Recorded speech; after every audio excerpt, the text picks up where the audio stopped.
only threat that Sandy Cortez faces tonight. No, far from it. There are the other members of Congress to worry about. Some of them are Republicans, and you know what that means.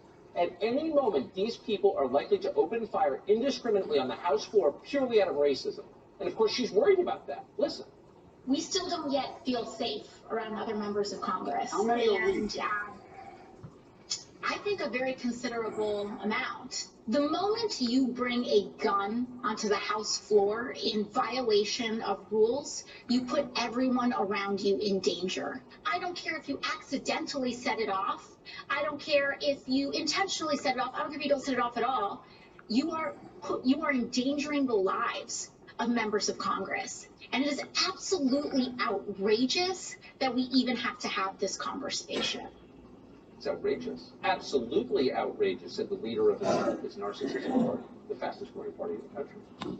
Even on the House floor, surrounded by other elected members of Congress, democratically elected, Sandy Cortez did not feel safe. And that, my friends, is why we need tens of thousands of armed federal troops right outside her office tonight, so that Sandy Cortez can finally, for once, take a breath and get back to the vital business of making perky Instagram videos about herself. The business of the people. It must go on. Well, of course it must. We all support that. Though now we're talking about the people, you've got to wonder what they think of all of this, the actual people. No one in power cares what they think, obviously. None of this is about the people who are actually suffering in our country, the millions of them. No. We're watching one of those rare revolutions, rare in world history, that's being waged not on behalf of the general population, but waged against it. All of this is being done expressly for the oligarchs. None of it is being done for you. Of course, if you live in Washington, D.C., you already know that very well.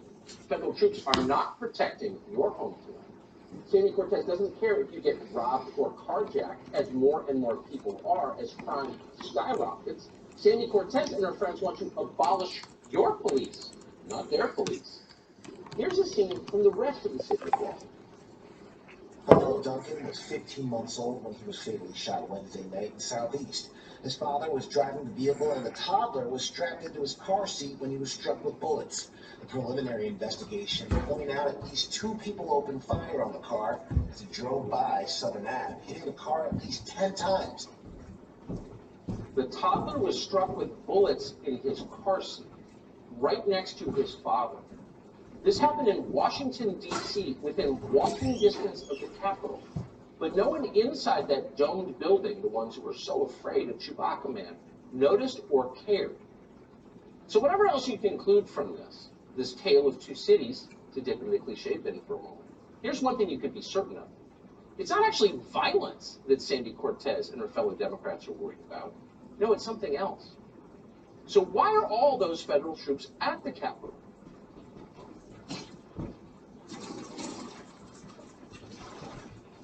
Pause jerky. We have to stop.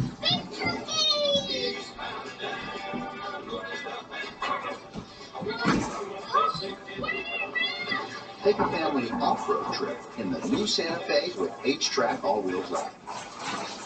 Welcome back. Joe Biden's Oakland Borough's immigration policy takes a short-term hit in court this week.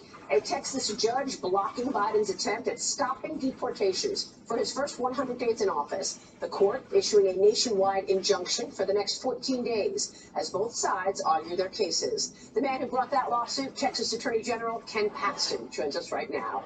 Mr. AG, it's good to see you tonight. Thanks very much for being here. I was talking with someone on the phone today about you, and he said right now Ken Paxton is the most important Republican in the country. This is the first time a state has stepped up and said, you cannot erase federal prisoners. Tell me why you brought the suit. So first of all, good evening from Texas. Thanks for having me on. We brought this lawsuit for a couple of reasons. One, we had an agreement with Texas and Homeland Security that they wouldn't make any major shifts in immigration policy without giving us sufficient notice to adjust. Second, federal law specifically requires that deportations take place if people are here illegally. And this president has decided to ignore what's been passed by Congress, unilaterally making his own decisions not to follow federal law, which we then think is a violation of the U.S. Constitution. So it has numerous problems written all over this executive order.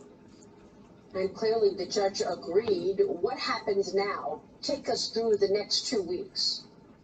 So the next 2 weeks, we will likely be back in court. We're hopeful we'll be back in court to ask for a permanent injunction. This is just 14 days to give us time to actually prepare for a permanent injunction.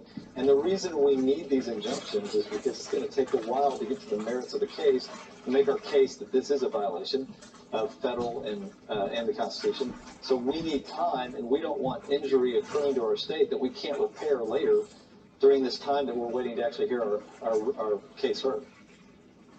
Assess the situation for us. Why do you want this stopped?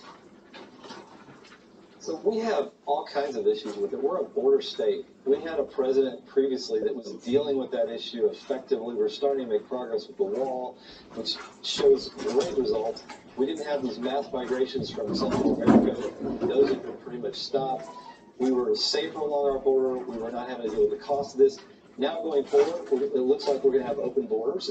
You're not going to get deported. It's an open invitation to come to our state and then move across America. It's a great cost to Texans in so many ways. One, we have health risks now. We have COVID issues that we don't know whether these people have COVID. We also have safety issues related to crime and human trafficking and drugs. And then the cost of my citizens of education, healthcare, transportation, law enforcement, all put on us and with no help from the federal government. Do they not understand the risks? Does the Biden team not understand what will happen with this stopping of the deportations? That's a good question. I'm hoping that the answer is that they just don't understand, but there's been plenty of discussion about this over the years.